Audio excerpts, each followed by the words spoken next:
Baik pemirsa yang budiman, Assalamualaikum warahmatullahi wabarakatuh. Kali ini kita sudah berada di puasa yang keempat ya, puasa yang keempat. Gimana, sehat semuanya kabarnya ya? Semoga selalu sehat dan senantiasa puasa kita diterima oleh Allah Subhanahu wa taala dan mendapatkan ridhonya. Baik pemirsa yang budiman, kita masih berada di studio Az-Ziyadah Gunung Gangsir 1 ya. Kita kali ini akan membahas tema yang berjudul ikhlas dalam beramal. Ada apa dengan ikhlas dalam beramal?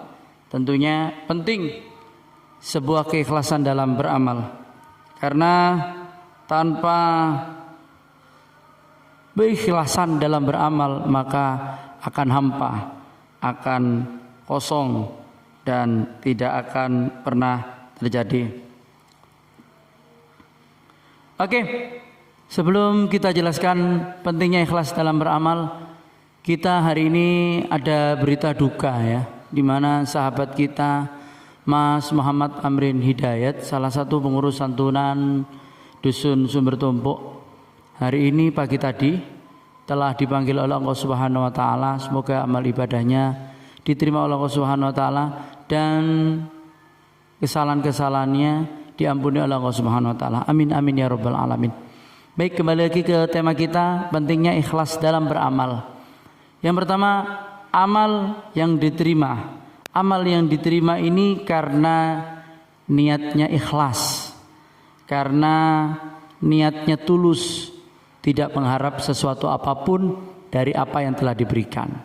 Ikhlas secara bahasa artinya adalah tanpa mengharap, tanpa pamrih, tanpa menginginkan sesuatu dari apa yang telah dilakukan. Ini ikhlas. Karena apa? Amal tanpa sebuah keikhlasan akan menjadi sia-sia. Yang kedua, dengan ikhlas akan menghindari diri kita dari riya. Riya ini makna lainnya adalah pamer. Tentunya dengan apa yang kita lakukan, misalnya kita memberi sesuatu ingin dipuji orang lain, kita melakukan sesuatu ingin disebut ahli ibadah, tentu ini akan sia-sia, karena ibadah kita bersamai dengan sebuah kepameran. Atau dalam makna lain di sini dikatakan sombong.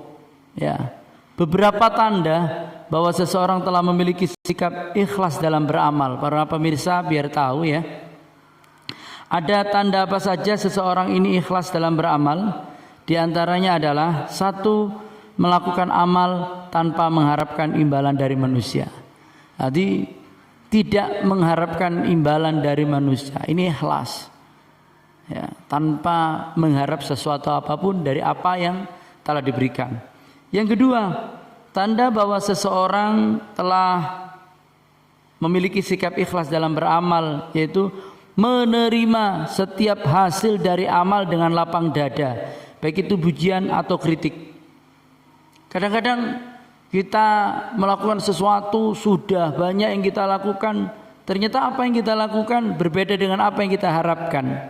Maka dalam hati kita kadang kecewa. Ini tanda seseorang tidak ikhlas. Dari hasil pekerjaannya tidak sesuai dengan apa yang diharapkan. Ini tidak ikhlas. Yang namanya ikhlas itu adalah melepas, membuang. Ibarat seorang tukang parkir yang hanya meletakkan kemudian menjaga, ketika diambil sama sang pemiliknya, dia tidak akan ingat, dia tidak akan mengharapkan barang itu dimiliki, karena barang itu bukan miliknya, karena semuanya itu adalah titipan dari Allah Subhanahu wa taala. Sama dengan kehidupan kita, semuanya titipan. Yang namanya titipan suatu saat akan diambil oleh pemiliknya. Begitu juga dengan keadaan dan kondisi kita kali ini, yang pagi tadi sahabat kita Mas Muhammad Amrin Hidayat diambil oleh Allah Subhanahu wa taala, karena Allah yang punya. Karena Allah adalah Maliki Yaumiddin, raja dari segala hari pembalasan. patut kita ikhlaskan.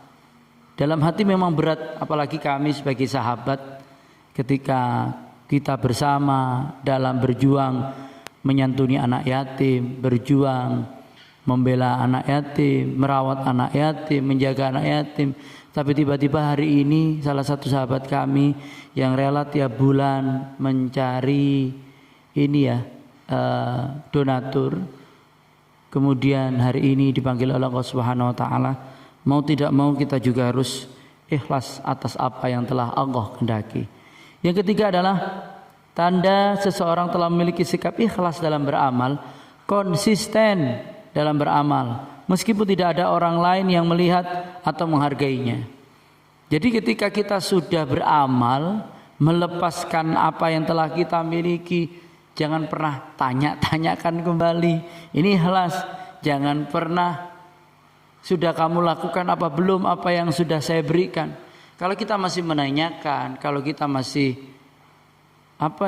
menginginkan sesuatu hasil yang terbaik dari apa yang kita berikan, maka hal ini akan sia-sia. Maka untuk meningkatkan keikhlasan dalam beramal, seseorang dapat melakukan beberapa hal, yaitu sebelum melakukan satu amal penting untuk merenungkan niat dan memastikan bahwa itu dilakukan semata-mata untuk Allah. Innamal a'malu binniyah. Sesungguhnya apa-apa yang kita lakukan ini harus kita kuatkan dengan niat. Kalau kita niatnya semata-mata karena Allah, maka kita akan ringan, tidak akan memikirkan kembali. Ibarat kata, mohon maaf ya, ini agak jorok. Ibarat kata orang yang BAB, buang air besar.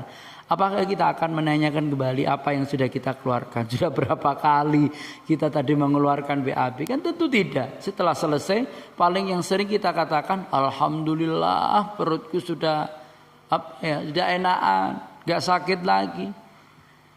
Ini dilakukan semata-mata karena Allah. Yang kedua, berdoa agar Allah memberikan keikhlasan dalam setiap amal yang kita lakukan. Maka doa adalah sarana untuk memohon bantuan dari Allah Subhanahu wa taala, mohon petunjuk dari Allah Subhanahu wa taala, menghindari teman atau lingkungan yang mengutamakan pandangan orang lain dalam beramal dapat membantu meningkatkan keikhlasan. Maka dari itu para pemirsa yang budiman, dimanapun panjenengan berada, kami pada sore hari ini alhamdulillah bisa memberikan wawasan dan ilmu. Kita belajar bersama menata hati supaya apa yang kita lakukan ikhlas karena Allah, bukan karena manusia, bukan karena pujian, ataupun tidak ada kecewa dalam hati kita ketika kita beramal kemudian apa yang kita amalkan tidak sesuai dengan apa yang kita harapkan. Maka jika kita masih berada di situ, maka tingkat kualitas iman dalam beramal kita masih sangat rendah. Maka kita memohon pada Allah Subhanahu wa taala untuk menjaga niat kita, khususnya puasa kita, biar tidak seperti apa yang disampaikan oleh Rasulullah SAW. Banyak beberapa orang yang puasa tapi sia-sia karena puasanya dibarengi dengan kemaksiatan dalam hatinya sehingga hanya mendapatkan lapar dan dahaga. Moga puasa kita dijadikan oleh Allah puasa yang berkualitas, puasa yang hebat, sehingga nantinya kita kembali kepada Allah Subhanahu wa taala dalam kondisi fitri suci seperti bayi yang baru lahir. Demikian apa yang bisa kita sampaikan pada hari ini di studio Aziada SDN Gunung Azir 1.